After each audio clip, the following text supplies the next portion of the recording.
rey también era el papa a su vez. Solo éste tenía el deber de regular las relaciones entre los hombres, no de acuerdo a una ley escrita, sino más bien y enteramente a la voluntad de los dioses. Estos mismos dioses se lo comunicaban específicamente en los ritos ceremoniales.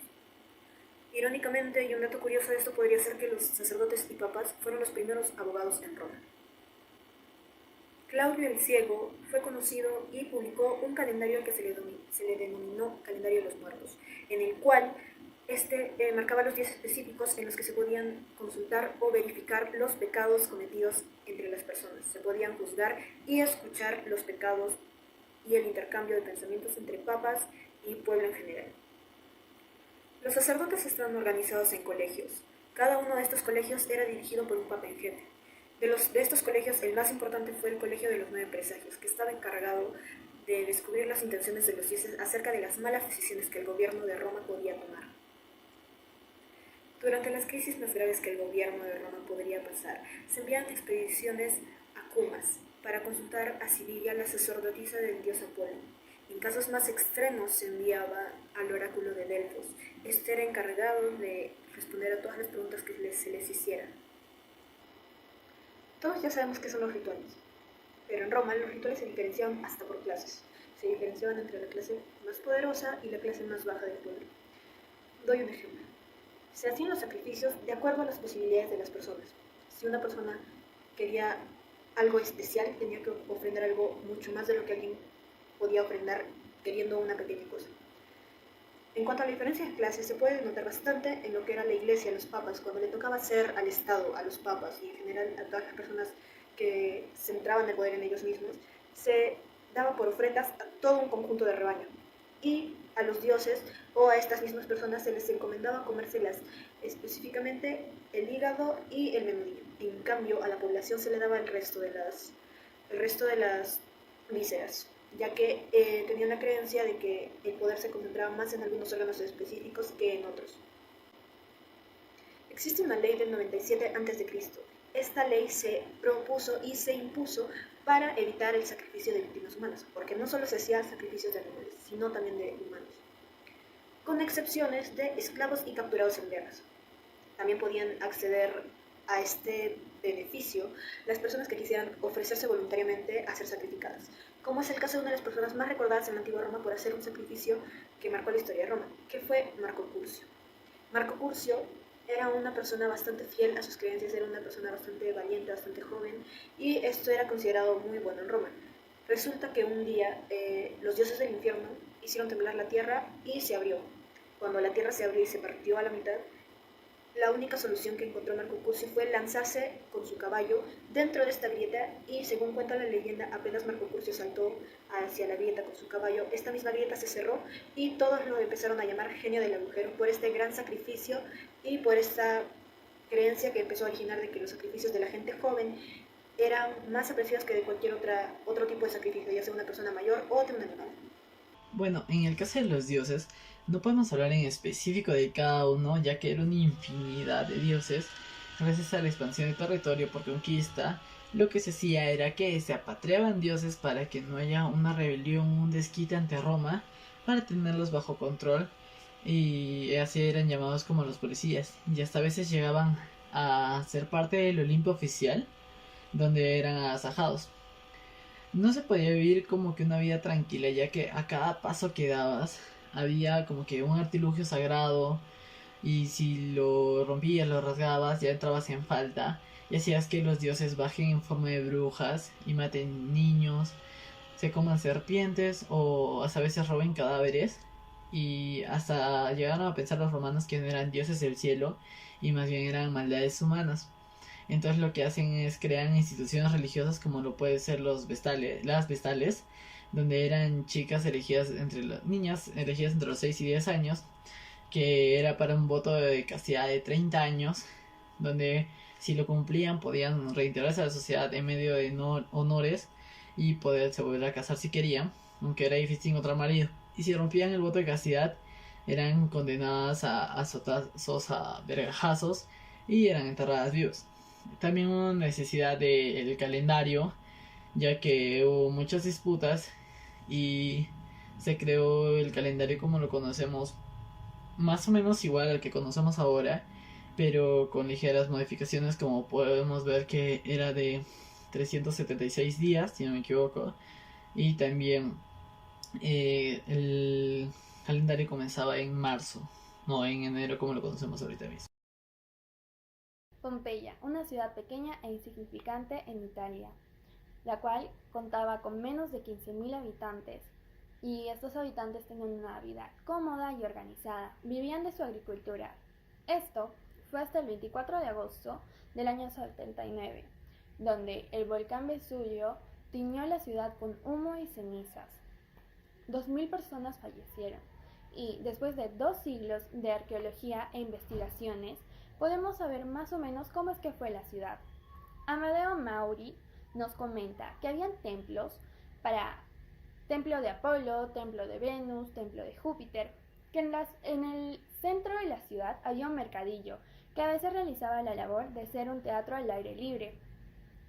Entre el bullerío de las personas, de los niños, de las señoras, también podríamos encontrar estantes y de hecho se encontró una colección de 2.000 libros en latín y en griego. El mobiliario en realidad fue de madera, así que lamentablemente se echó a perder, pero podemos encontrar objetos como martillos y plumeros. Las casas eran cómodas y grandes. De hecho, un palacio podía tener hasta una piscina y un cuarto de baño. Usualmente las casas, el techo, eran de cemento y de mosaicos y casi nunca contaban con ventanas. También encontramos los esgrafiados o los grabados en piedra, quienes narran más o menos la historia de esta ciudad.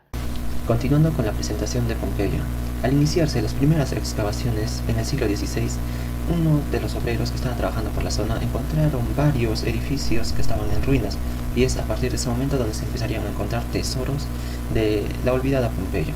En 1740, el ingeniero español Joaquín Roque del Cuvier ha empezado a utilizar mejores herramientas para la excavación, y gracias a esto se han podido hallar importantes edificios como el gimnasio, las termas o el templo de Apolo.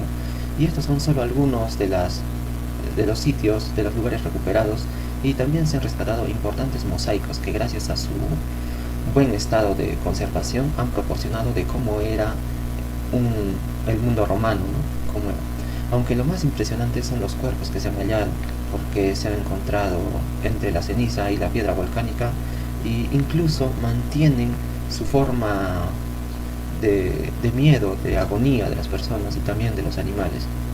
En total se han hallado 2.000 cuerpos, y lo más probable es que falten muchos más por descubrir. Pompeya se ha convertido en el yacimiento arqueológico más importante de la época romana, gracias a su conservación y buen estado.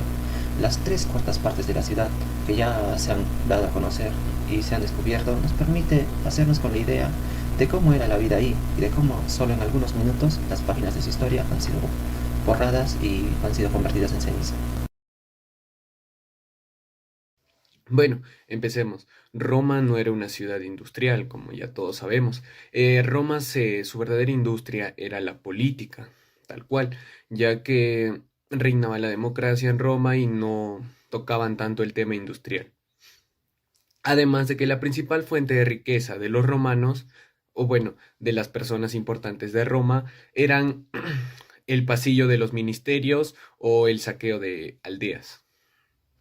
También tenemos a 3 personas muy importantes en la industria de Roma, bueno, no en la industria, sino en el capitalismo de Roma, que son Junio, Columena y Plinio. Y estas personas tuvieron un valor muy importante, ya que tuvieron la explotación de fincas. Ese fue su aporte más importante al capitalismo romano, ¿no? Bueno, también tenemos que la pequeña propiedad de 3 personas, que era Graco, César y Augusto, era de 10 y 20 mil hectáreas por cabeza, y esto no era muy común, ¿no? O sea, no eran tan raros. Bueno, también nos explican sobre el largo periodo que interrumpieron los esclavos, ¿no? Que tuvieron el apogeo, bueno, no se podría decir apogeo, ¿no?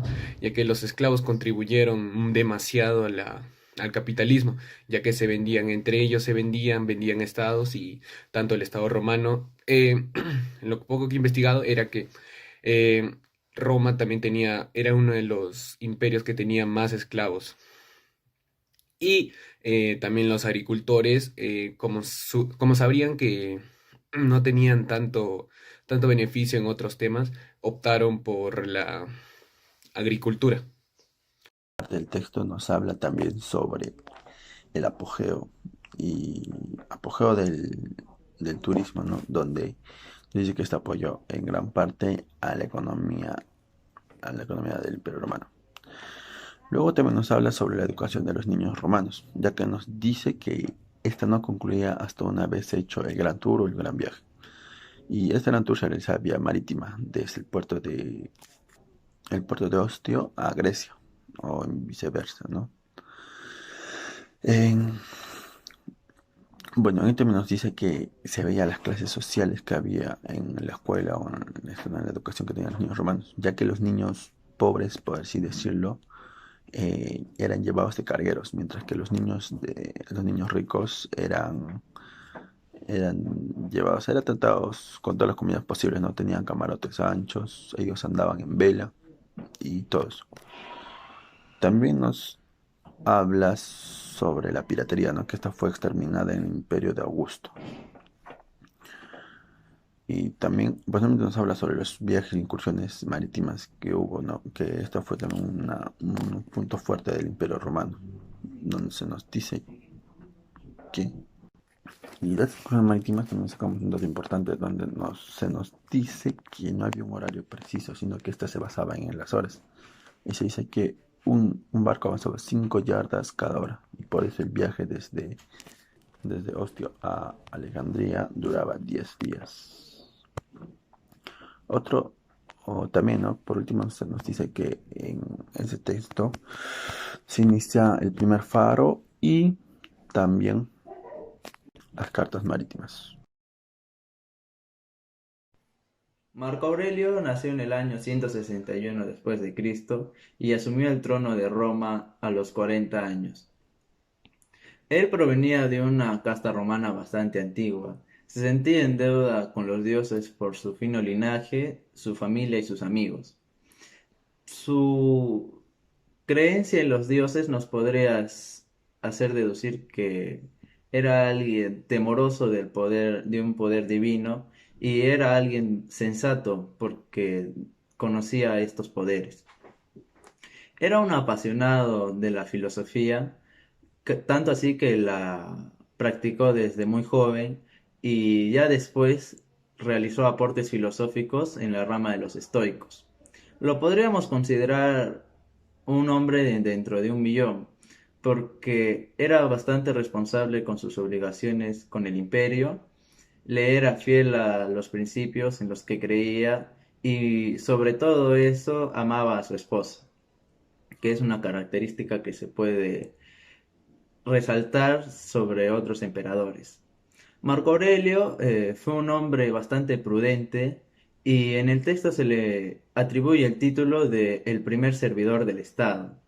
Era sin duda un hombre de bien que tenía alta estima por su familia y siempre... Marco Aurelio Antonino fue emperador del Imperio Romano desde el año 161 hasta el año de su muerte, que fue en el año 180. ¿Qué hizo durante su vida política? Él emitió numerosas reformas de ley, como por ejemplo la reforma que limitaba los abusos de la jurisprudencia civil. Él también promovió sobre todo medidas favorables para los más desfavorecidos, en este caso eran los esclavos, las viudas, los menores de edad. ¿Cómo lo hizo? Él reconoció las relaciones de sangre, es decir, todo lo que respecta a las sucesiones. También estableció en derecho civil una división social entre los hombres. A un grupo de ellos los denominó honestiores, que eran los más distinguidos, y al otro grupo los denominó humilores, que eran los menos distinguidos.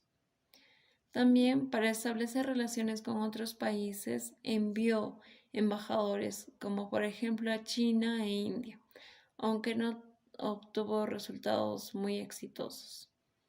Bajo su gobierno, las persecuciones de los cristianos se tornaron muy escasas y reformó a nivel legislativo la administración romana para que se dejara de obedecer a intereses ilegítimos y se centrara en impartir justicia.